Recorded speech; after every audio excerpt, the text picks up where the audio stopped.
world are looking upwards, seeing in the air above them an all-enveloping ocean, an ocean without frontiers or reefs to stem the tides of modern air power. Alert to this new direction of attack since the grim days when Coventry learned that air power had revolutionized the technique of war. And now the sensitive ears of detectives listen along every airwave in the ocean above Britain.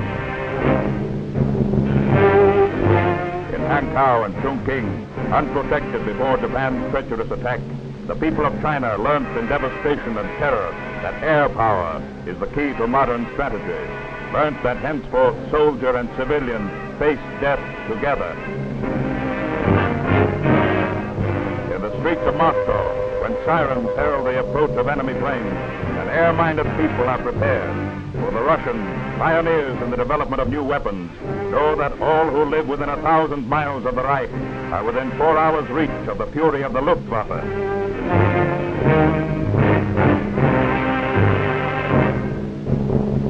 But today, the strongholds of industrial Germany are receiving heavy proof that the air-ocean is no one-way path of conquest.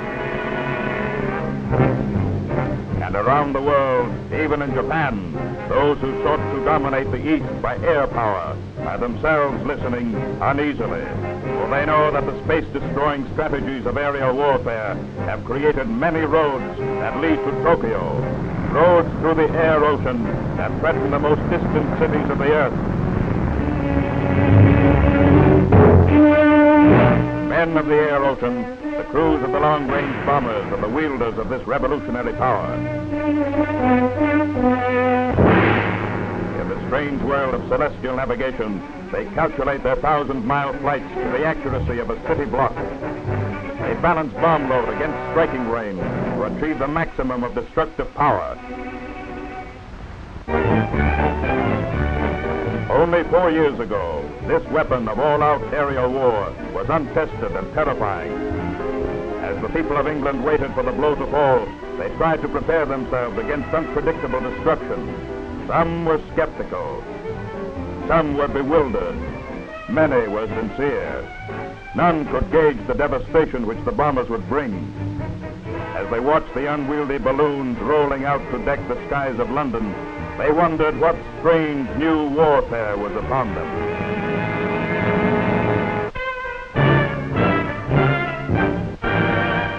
In the big cities, experts predicted that indiscriminate bombing would render millions homeless. Wholesale evacuation of children began. In scores of thousands, they were torn from their families and sent to safety in the country. But in the orderly discipline of this mass action, the people of Britain found a measure of relief from the tragedy of parting in the hour of crisis.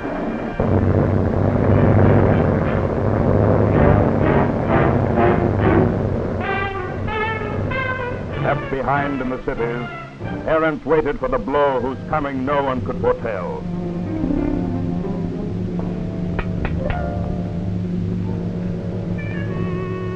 All over England, the lights had gone out. With systematic thoroughness, the people kept a blackout which never to this day has given aid to the enemy.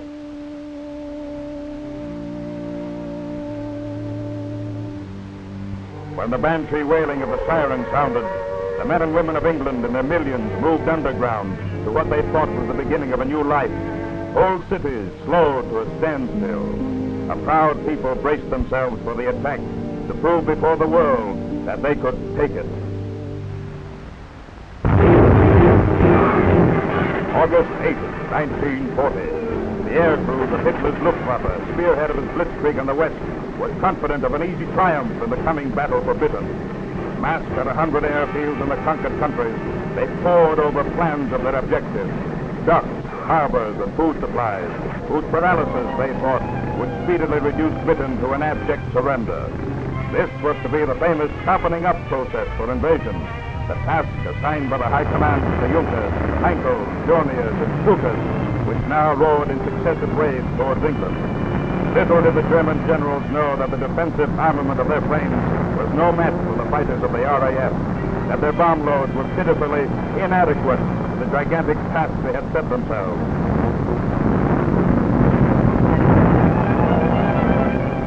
Guided by the silvery thread of the Thames, shining clear in the moonlight, they center their attack on the wharves and docks of London's East End and on the crowded arteries of communication round which cluster the life of scores of thousands of workers. Down upon these tenements reigned such a fury of destruction that many must have doubted whether any people could stand up to this merciless pounding and survive. And on the food warehouses of London's docklands, there fell night after night a hail of incendiary bombs.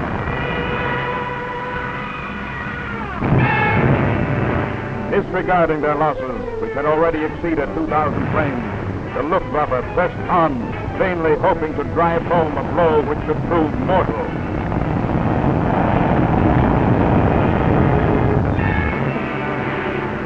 And now the heart of the city was on fire.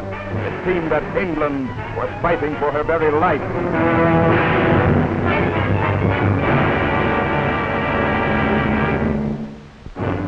When the Blitz was over, Londoners dug themselves out of the rubble. 50,000 of the number were casualties, and of these nearly half had been killed, a far higher proportion of deaths than is usual on the field of battle. But London was not crushed as Hitler had boasted.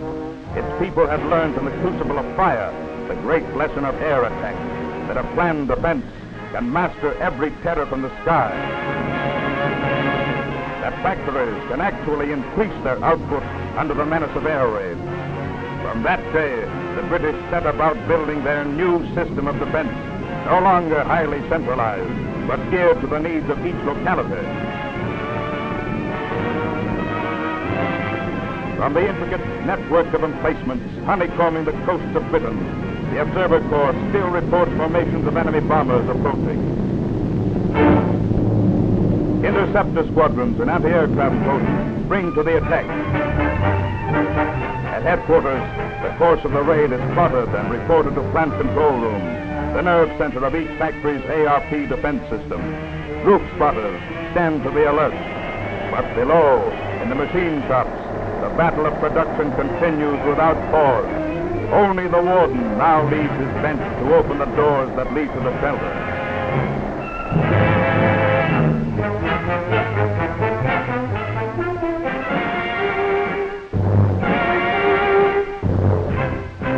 Hostile aircraft in sight.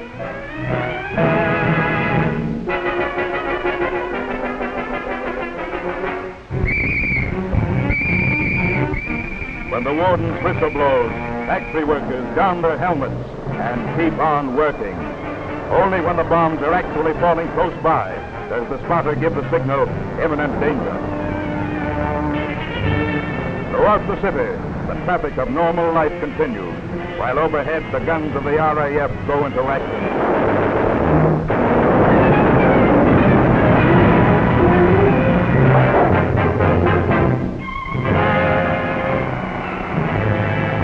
By night, across the length and breadth of Britain, more than 4.5 million members of the Fire Guard are now on the watch.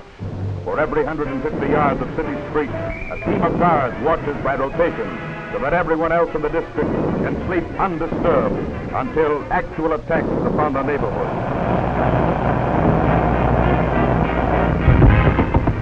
Then the fire guards jump into action to stem the fires caused by showers of incendiary bombs.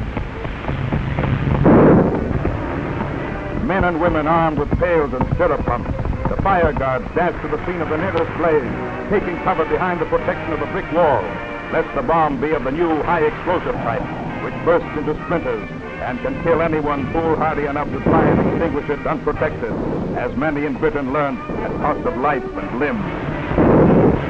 Never again, for lack of community action, will London burn as it burned those fateful winter nights of December 1940.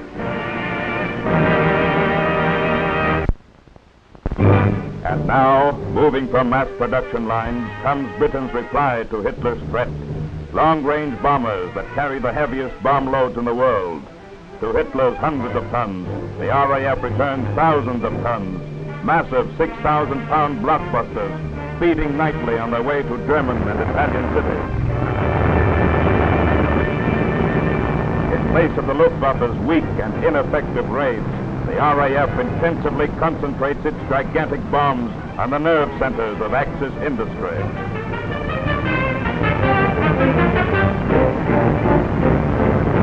All over Nazi Europe, this new strategy of concentrated annihilation is wiping out foundries, forges, U-boat yards, tank factories, aircraft plants, sources of strength which every day become more and more indispensable to Germany's dwindling war power.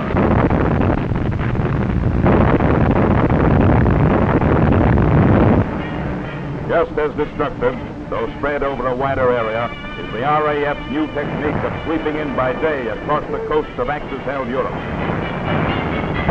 These 400-mile-an-hour mosquito bombers cover a quarter mile in 2 seconds. They weave in and out to escape enemy fighter pursuit.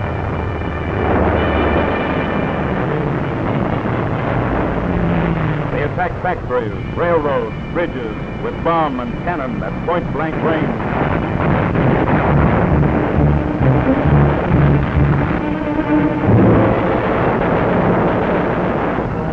This is how they destroyed the huge Philips radio plant at Eindhoven, Holland, and played havoc with the Nazi anniversary in Berlin.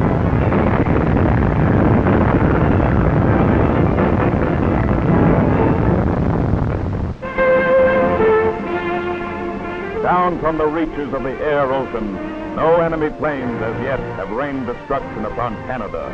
Under a friendly sky, her factories and shipyards extend their new productive strength. From Canada's industrial centers, a mounting tide of war power has so far streamed forth without interruption. Beneath the air ocean, Canada's wartime resources are spread out unmolested. But Canadians, realizing that their country is no longer remote from Europe or Asia, are carefully assessing the risks of air attack. Their inland resources, they see, are no more free from danger of aerial bombardment than the coastal regions, no more free from danger than many cities of the world that have paid for unpreparedness with devastation.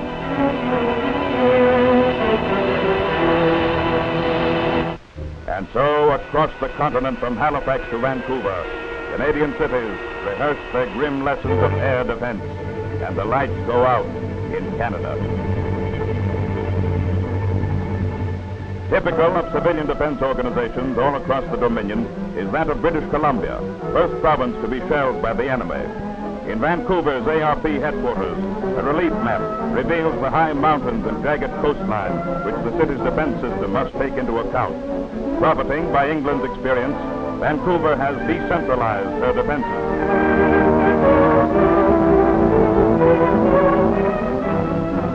Throughout the city, air raid wardens, trained and equipped for the job, interview civilians and check for communication points, for fire hazards and vital spots requiring special watching.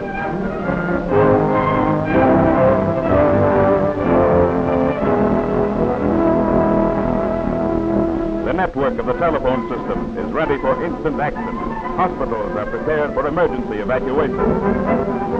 In close contact with British experience, experts study the complex problems of clearing bombed traffic routes. Throughout the city, men and women are learning lessons of defense well known to the people of London and Moscow, Malta and Chongqing. They are learning the strength of working together for common protection, finding that every member of the community, old or young, has a part to play and something to contribute to the security of all.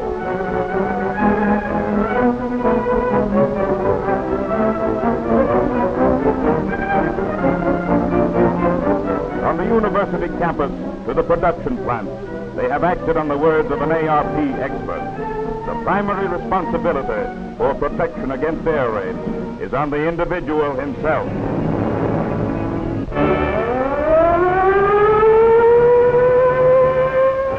Banshees over Canada. Across Lower Mainland, the largest single siren system in the world sets up its warning wail. British Columbia is rehearsing her preparedness.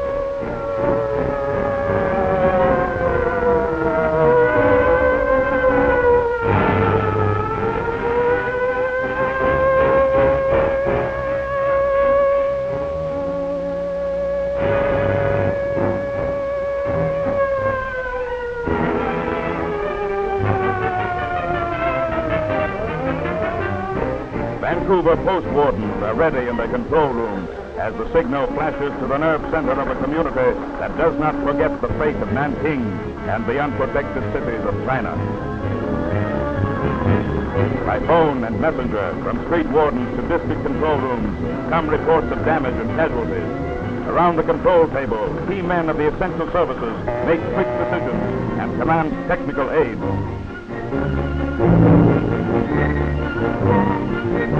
Ambulances, special crews, reserves, extra equipment for every situation are dispatched from district control rooms, rushed to the scene of action. At first aid posts set up and maintained by householders in every district, nursing sisters deal with local casualties. Their aides, teams of high school students, receive instruction in the treatment of shock and wounds.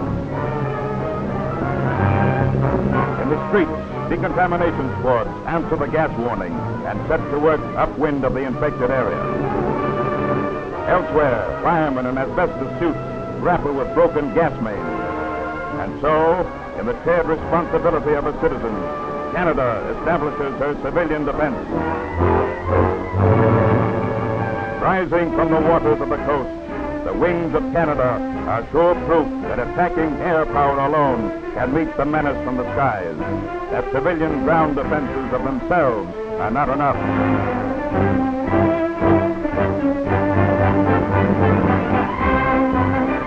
Across the horizons of the North, Canada spreads the protecting wings of her new air strength.